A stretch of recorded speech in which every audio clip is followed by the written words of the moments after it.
Coucou à tous et à toutes, j'espère que vous allez bien ces temps-ci. Je tourne la vidéo aujourd'hui, on est mardi matin, oui c'est ça, mardi matin. Ah non, mardi matin. Mardi après-midi plutôt, c'est pas grave, c'est la bonne journée, c'est déjà ça. Aujourd'hui je me faisais la réflexion, c'est vrai que les énergies en ce moment sont assez... je ressens qu'elles sont, je sais pas pour vous, elles sont assez particulières. On a l'impression de faire tant bien que mal pour garder notre équilibre, hein.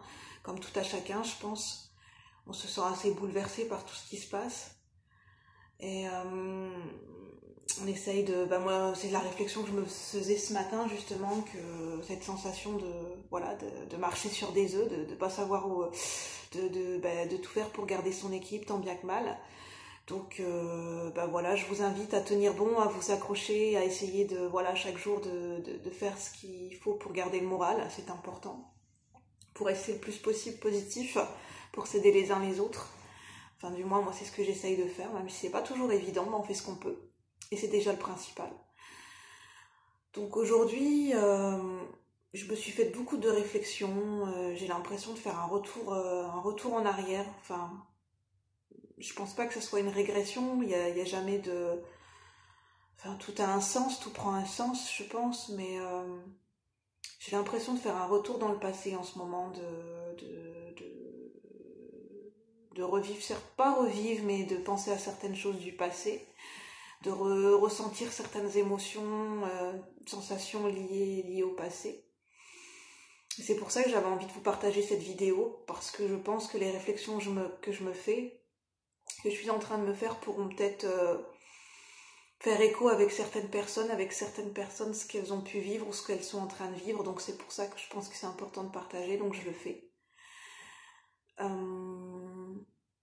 Donc les réflexions que je me faisais, c'était... je réfléchis, hein. c'est pas grave. En fait, j'étais en train de repenser à la période où... après où j'ai quitté mon travail, enfin pas où j'ai quitté mon travail, où je n'ai pas pu continuer mon travail d'aide-soignante dans cet hôpital pour les raisons que je vous ai exposées dans les vidéos précédentes, donc je vais pas revenir là-dessus, c'est pas le but de cette vidéo. C'est les 2 ans qui ont suivi où je vous ai expliqué, où j'ai eu besoin de m'isoler, j'ai senti ce besoin de m'isoler parce que je sentais ces changements intérieurs en moi, cette transformation intérieure et ce besoin de connaissance, cette soif de connaissance et d'apprentissage, d'en savoir plus sur moi et sur le monde qui m'entourait. En fait, pendant ces 2 ans, ce que j'ai oublié de vous dire, ce que j'ai conscientisé mais que c'est pas venu naturellement dans les vidéos précédentes, c'est que pendant ces 2 ans, certes, oui, effectivement, ça m'a beaucoup aidée. Cette période, elle a été propice pour moi pour me retrouver. Et je le vois comme une bénédiction, parce que j'ai beaucoup appris sur moi-même, et c'est pour ça que j'en suis là aujourd'hui. Mais ce que je veux dire, c'est que j'ai pris conscience, déjà pendant cette période, que je vivais dans ma tête, en fait. Depuis que j'étais petite, j'étais jamais vraiment connectée au moment présent, j'étais jamais vraiment présente, même dans les repas de famille, j'étais là sans être là. Physiquement, j'étais là, mais j'avais pas l'impression, j'habitais pas mon corps pleinement, et je vivais toujours dans ma tête, dans mon esprit, et j'étais toujours dans ma bulle, dans mon imagination. Même à l'école, j'ai toujours senti ce sentiment de solitude, du mal à m'intégrer, à faire des rencontres, des amis. Et en fait, ce que je vous expliquais dans une vidéo aussi précédente, c'est que j'ai toujours eu un rapport très complexe avec le monde matériel, avec la vie terrestre, avec mon rapport avec le corps, avec le corps humain, le fait de se nourrir, le fait d'être présent, d'être bien ancré dans son corps, de vivre dans le quotidien, dans la vie de tous les jours, être présent physiquement à soi, être présent au monde qui nous entoure, et être présent physiquement et vivre le quotidien, vivre le moment présent, être conscient de ce que je suis en train de vivre et que je suis un être humain. Pour moi, ça a toujours été très compliqué en fait. je me suis rendu compte que même encore aujourd'hui, ça m'arrive et c'est quelque chose qui est compliqué à changer parce que c'est un comportement de fuite que j'ai adopté depuis très longtemps, depuis que je suis petite. C'est quand la réalité quotidienne a toujours été... j'ai toujours eu un rapport d'anxiété et d'angoisse avec le monde qui m'entoure, du mal à faire face aux responsabilités, à accepter mon corps, à accepter de vivre le moment présent, cette réalité quotidienne, cette vie terrestre. J'avais tendance, je pense inconsciemment à... C'était comme une drogue, hein, enfin je veux dire, enfin une drogue. Oui, on peut dire une drogue parce que c'était devenu une addiction et c'était devenu un comportement de fuite, on peut dire un mécanisme de défense. C'est que j'avais tendance à m'enfuir dans l'imaginaire, dans les réflexions, dans mon esprit, vivre dans mon propre monde en fait. Mais, si vous voulez, c'est pas comme une maladie, enfin je veux dire, j'avais encore conscience de la réalité des choses, mais je pense que j'avais ce besoin de m'enfuir dans la réalité, dans mon imaginaire parce que c'était plus simple, parce que je me sentais plus en sécurité, parce que ça me permettait parce que le monde qui nous entoure aujourd'hui, la réalité quotidienne, la société, pendant très longtemps, comme je vous expliquais, je me suis toujours sentie différente. J'avais l'impression je me sentais pas un être humain en fait. Enfin, c'est difficile à expliquer. Bien sûr que je suis un être humain, je suis comme tout le monde, mais j'ai toujours senti cette différence au fond de moi. Je n'arrive pas à m'adapter, je n'arrivais pas à m'adapter à ce monde. Je voyais bien que que même à l'école, je percevais cette différence et j'avais déjà une vision des choses et une façon de communiquer qui était bien différente des autres. Et je me sentais souvent seule, je m'isolais en fait. J'arrivais pas à m'intégrer à des groupes, j'arrivais pas à... parce que je n'y arrivais pas et en même temps je pense que je voulais pas faire semblant. Parce que je voyais bien que j'étais différente et que quand on perçoit cette différence déjà très tôt et qu'on n'arrive pas à s'intégrer et qu'on sent cet effort permanent de devoir s'adapter en permanence, c'est ça parce que ça demande un effort, hein. C'est se faire violence, c'est se renier, c'est déjà petite, on a tendance à s'isoler parce que pour se protéger, parce que c'est plus simple comme ça. Mais pas pour tout le monde, hein. Tout le monde n'a pas cette tendance à s'isoler. Il y en a qui ont des différences et qui sont d'un caractère plutôt extraverti. Il n'y a pas que des personnes introverties, moi j'en suis une, mais bien sûr qu'il n'y a pas que des personnes introverties. Mais pour vous dire qu'à l'heure actuelle, en fait, comme je vous expliquais dans une vidéo précédente, en vous parlant de mon cheminement spirituel,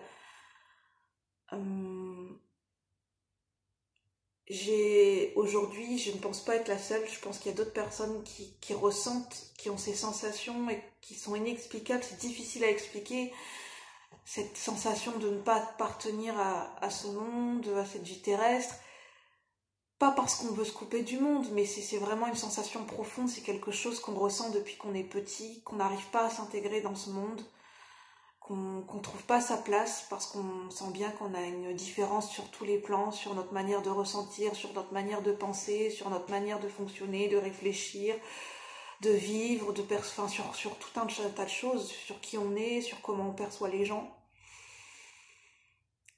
Et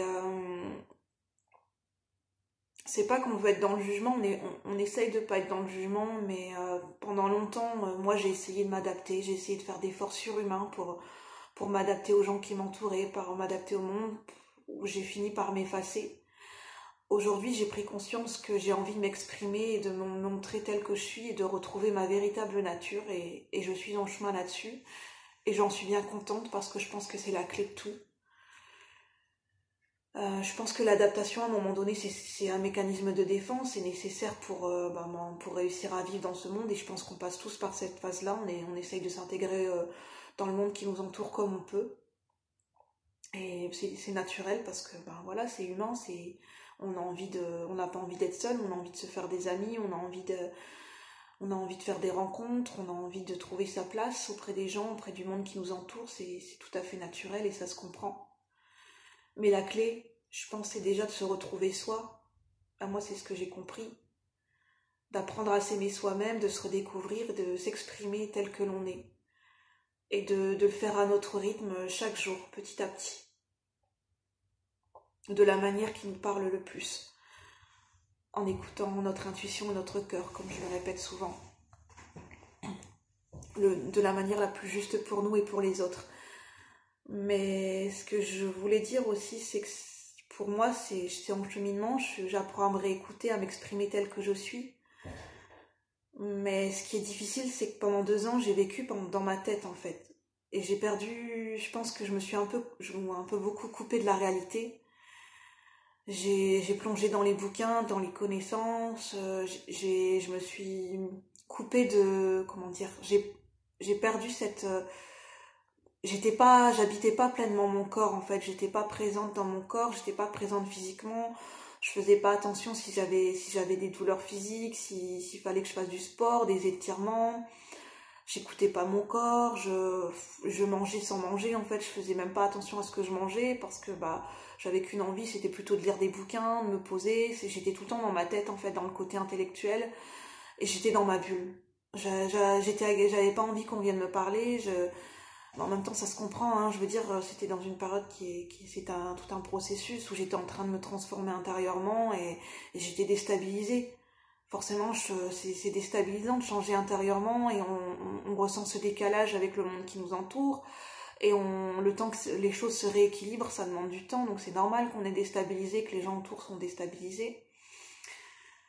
C'est tout à fait naturel ce que j'ai vécu, mais pour dire que quand on est quelqu'un où on a beaucoup d'idées dans la tête, où on a un mental qui est très présent, où on mentalise beaucoup, où on a sans cesse des pensées, des interrogations, des doutes, où on a un côté, on a un côté très intellectuel qui est plus élevé, enfin pas plus élevé, mais ça veut pas dire je suis pas en train de parler d'intelligence, mais on vit dans le monde de l'esprit plus que dans le monde terrestre et dans notre corps. Eh bien, c'est difficile quand on doit réhabiter notre corps, on doit réapprendre. En fait, c'est tout un apprentissage, un réapprentissage que je suis en train de faire. Et pour moi, je sens bien que c'est pas si facile que ça parce que j'ai l'impression de réapprendre tout depuis le début, comme un enfant qui apprend à marcher.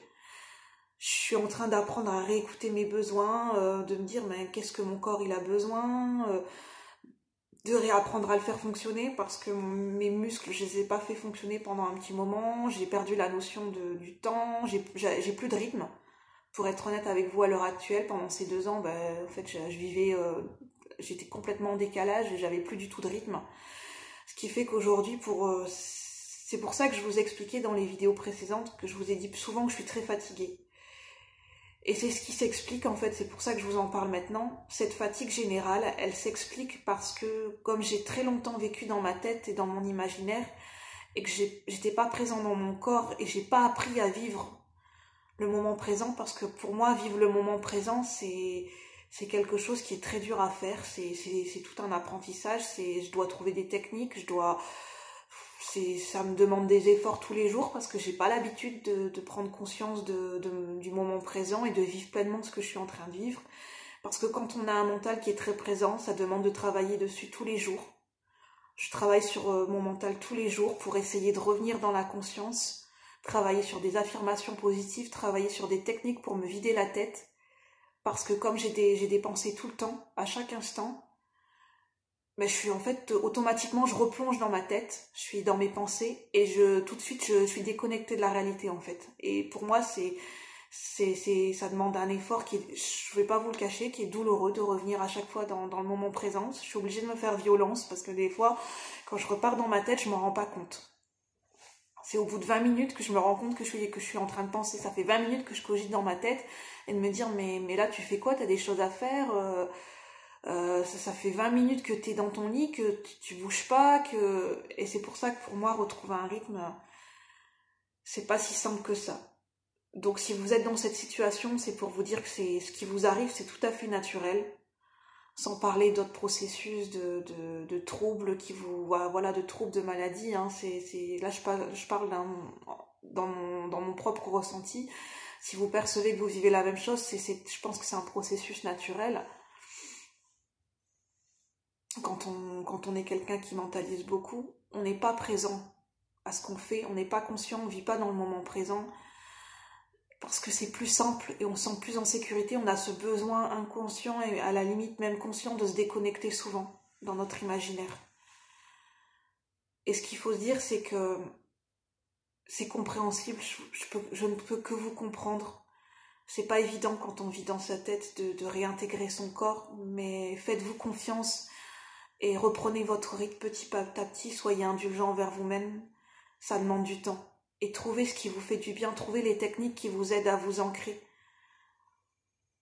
Et s'il y a une technique qui ne vous parle pas, ce n'est pas grave, essayez d'autres techniques, pardon, ou même si vous arrivez à vous ancrer que ne serait-ce que 2 minutes par jour ou 5 minutes, bah c'est déjà une victoire pour vous. C'est déjà une victoire. Et parce que je voulais faire cette vidéo aussi parce qu'il y a des gens qui n'ont pas conscience que quand on est quelqu'un qui mentalise beaucoup, les gens pensent que auraient tendance à nous dire, notre entourage, mais arrête de te poser trop de questions, mais redescends sur terre, mais reconnecte-toi à la réalité, mais bouge, t'as des choses à faire. À ces personnes-là, je veux leur dire que c'est pas si simple que ça quand on a un mental très présent et quand on a été habitué, on a un mode de fonctionnement, on a des idées à la minute, on est sans cesse en train de réfléchir pour nous redescendre dans notre corps et reprendre conscience avec le moment présent et réintégrer notre corps. C'est pas simple, ça demande des efforts constants pour nous. C'est vraiment pas évident et je veux vraiment que vous en preniez conscience. Si vous avez quelqu'un en face de vous qui est tout le temps dans la réflexion, qui est tout le temps en train de mentaliser, à se poser 1000 questions, ben, c'est un mode de fonctionnement. Il le fait pas exprès en fait, c'est notre mode de fonctionnement où on n'arrive pas à arrêter le flot de nos pensées. Et bien souvent, c'est difficile parce qu'on a les doutes, les peurs, les pensées qui s'entremêlent entre les pensées négatives et les pensées positives. Où on s'y perd, on est dans la confusion, on commence à générer de l'anxiété et généralement on dort pas très bien et c'est pour ça généralement on est très vite fatigué et que généralement on fait moins de choses dans la journée qu'une autre personne qui ne mentaliserait pas autant, qui ne serait pas dans ce processus, dans ce mode de fonctionnement mental, de perception et d'esprit. C'est de vous dire que ça demande un effort constant. Alors c'était pour vous en parler, pour vous l'expliquer, pour que vous le compreniez. Et pour ceux qui le vivent, de vous dire que ce que vous vivez, si vous avez l'impression qu'il y a des moments où vous êtes fatigué, c'est difficile pour vous de méditer, c'est difficile de vous reconnecter au moment présent, de vous ancrer, c'est tout à fait naturel. Ça s'explique parce qu'on a un mental qui cogite tout le temps et ça nous fatigue en permanence et ça demande un effort pour nous de vivre le moment présent. Et le monde de cette matérialité, pour certains, on se sent différent. On ne se sent pas à sa place dans ce monde, dans cette réalité quotidienne, dans cette société de nos jours.